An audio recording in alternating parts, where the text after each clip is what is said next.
گلگت بلتستان کی تعمیر و ترقی وفاقی حکومت کی اولین ترجیحات میں شامل ہے۔ بنیادی ڈھانچے، مواصلات، توانائی، تعلیم، صحت، سیاحت اور روزگار کے مواقع بڑھانے پر خصوصی توجہ دی جا رہی ہے۔ وزیر اعظم شہباز شریف کی گلگت بلتستان اسمبلی کے نون لیگ ارکان کی ملاقات میں گفتگو کہا۔ گلگت بلتستان کے عوام نے ہمیشہ پاکستان سے اپنی محبت، وفاداری اور قومی یکجہتی کا عملی ثبوت دیا۔ گلگت بلتستان کے عوام کی فلاح و بہبود کے لیے ہم مل کر کام کریں گے۔ گلگت بلتستان کو ترقی، خوشحالی اور پائیدار استحکام کی نئی منزلوں تک پہنچائیں گے۔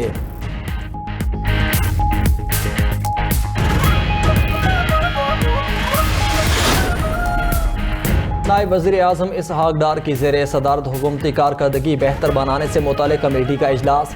ترجمان دفتر خارجہ کے مطابق وفاقی سیکریٹریٹ کی تنظیم نو اور ای آفس کو جدید نظام میں تبدیل کرنے کی سفارشات حتمی شکل دے دی گئیں۔ Performance evaluation report, M S wing اصلاحات اور گورننس سے متعلق سفارشات منظور۔ کمیٹی کی حتمی سفارشات وزیر اعظم کو پیش کی جائیں گی۔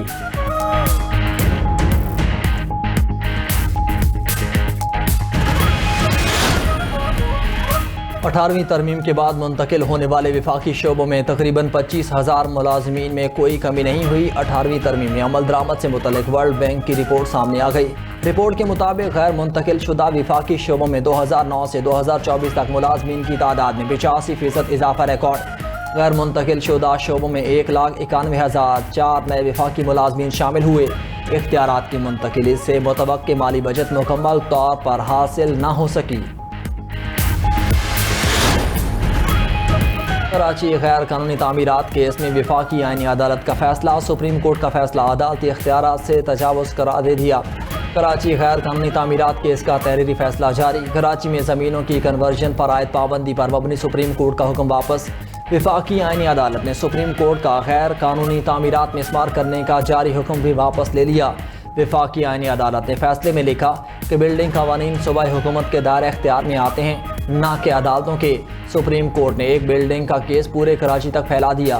سپریم کورٹ نے آئینی تقاضے پورے کیے بغیر اپیل میں سو موٹو اختیار استعمال کیا۔ صرف ایس بی سی اے کی رپورٹ پر تعمیرات میں اسمار کرنے کا حکم نہیں دیا جا سکتا۔ وفاقی آئینی عدالت نے کیس میں جاری سپریم کورٹ کے تمام احکامات واپس لیتے ہوئے کیس نمٹا دیا۔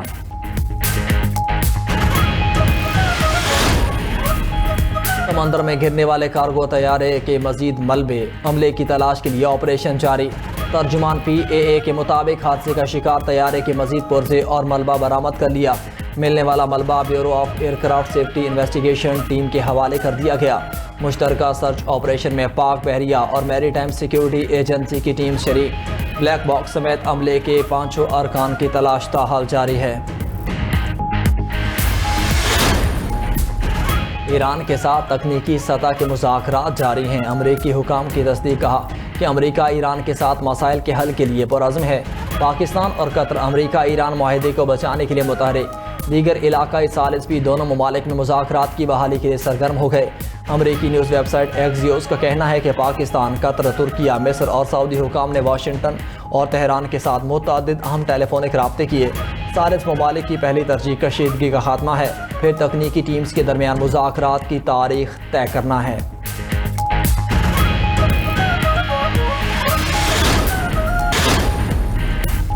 امریکی صدر ڈونلڈ ٹرمپ اور اسرائیلی وزیر اعظم کے درمیان ٹیلی فونک رابطہ، ایران اور خطے کی کشیدہ صورتحال پر تبادلہ خیال کیا گیا۔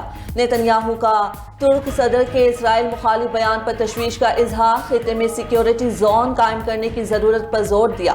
صدر ٹرمپ نے خلیج میں امریکی فوج کی تازہ نقل و حرکت سے آگاہ کیا۔ دوسری طرف سیکرٹ سروس کے مشورے پر صدر ٹرمپ ترکیہ سے ایئر فورس 1 کے پرانے طیارے میں روانہ ہوئے۔ برطانیہ پہنچ کر قطر کی جانب سے دیے گئے نئے طیارے میں سوار ہوئے۔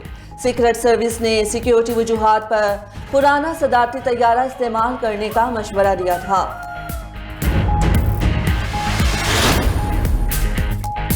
امریکہ نے آبنائے ہرمز پر ایران کے مکمل کنٹرول کا دعویٰ مسترد کر دیا۔ امریکی سینٹرل کمانڈ کے مطابق تہران کا یہ دعویٰ درست نہیں کہ تجارتی جہاز صرف ایران کے طے شدہ راستے سے ہی گزر سکتے ہیں۔ ایکس پیغام میں سینٹ کام نے لکھا کہ تہران کا آبنائے ہرمز پر کوئی سیکیورٹی یا انتظامی کنٹرول نہیں ہے۔ مئی سے اب تک امریکی فورسز نے 800 سے زائد تجارتی بحری جہازوں اور 38 کروڑ بیرل خام تیل کی محفوظ نقل و حرکت کو یقینی بنایا۔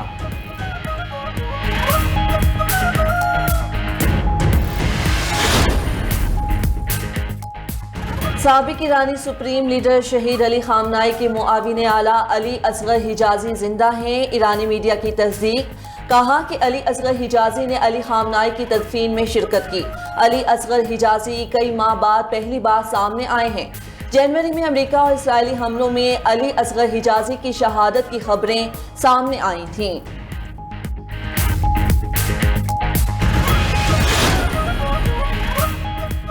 موسمیاتی تبدیلیوں سے نمٹنے کے لیے جدید ٹیکنالوجی کا استعمال کیا جا رہا ہے۔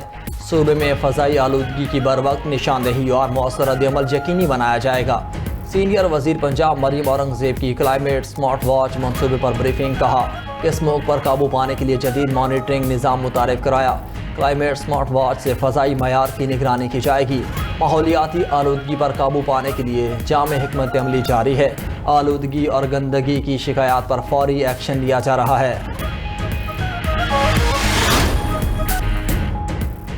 عالمی رینکنگ میں سنگاپور کے پاسپورٹ کی پہلی پوزیشن برقرار۔ سنگاپور کے شہری 192 ممالک میں ویزا آن ارائیول سفر کر سکتے ہیں۔ جاپان، جنوبی کوریا اور UAE کا طاقتور پاسپورٹس میں دوسرا نمبر۔ ہینلے پاسپورٹ انڈیکس 2026 جاری۔ سویڈن کا تیسرا، فرانس، جرمنی، اٹلی، اسپین اور دیگر یورپی ممالک کا چوتھا نمبر ہے۔ امریکہ 180 ممالک تک ویزا فری رسائی کے ساتھ 10ویں نمبر پر آ گیا۔ عالمی پاسپورٹ رینکنگ میں پاکستان کی 100ویں پوزیشن۔ افغانستان کا پاسپورٹ عالمی رینکنگ میں سب سے آخری نمبر پر ہے۔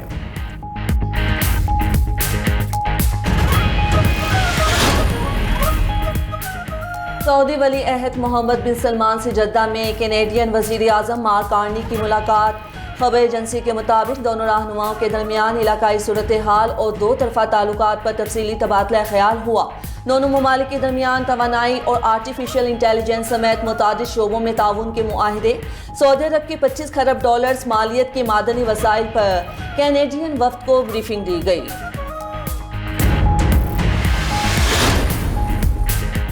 نیٹو سربراہی اجلاس میں ترک صدر کا یورپی سربراہان مملکت کو نایاب تحفہ۔ رجب طیب اردوان نے یورپی مہمانوں کو 90 کی دہائی کا ترک میگنم 357 ریوالور اور گولیاں دیں۔ برطانوی وزیر اعظم کیئر سٹارمر کو ریوالور کے ساتھ 500 گولیاں تحفے میں ملیں۔ بیلجیم اور پولینڈ کے وزیر اعظم کو بھی ریوالور ملے۔ دونوں رہنما ریوالور لے کر اپنے اپنے وطن واپس لوٹے تو ایئرپورٹس پر کھلبلی مچ گئی۔ Security high alert.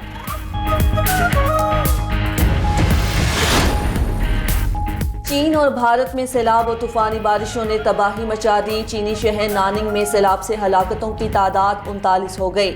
ناننگ میں ڈیم ٹوٹنے سے سیلابی ریلا رہائشی علاقوں میں داخل، متاثرہ علاقوں میں ہنگامی آپریشن جاری۔ ادھر بھارتی ریاست مہاراشٹرا میں طوفانی بارشوں کے باعث اموات کی تعداد 62 ہو گئی۔ بجلی گرنے سے 25 افراد ہلاک اور 17 زخمی ہو گئے۔ نئی دہلی میں طوفانی بارش سے نظامی زندگی درہم برہم۔ ادھر طوفان باوی تیزی سے تائیوان اور جاپان کی طرف بڑھنے لگا۔ تائپے سمیت پہاڑی علاقوں میں طوفانی بارشوں کی پیشگوئی۔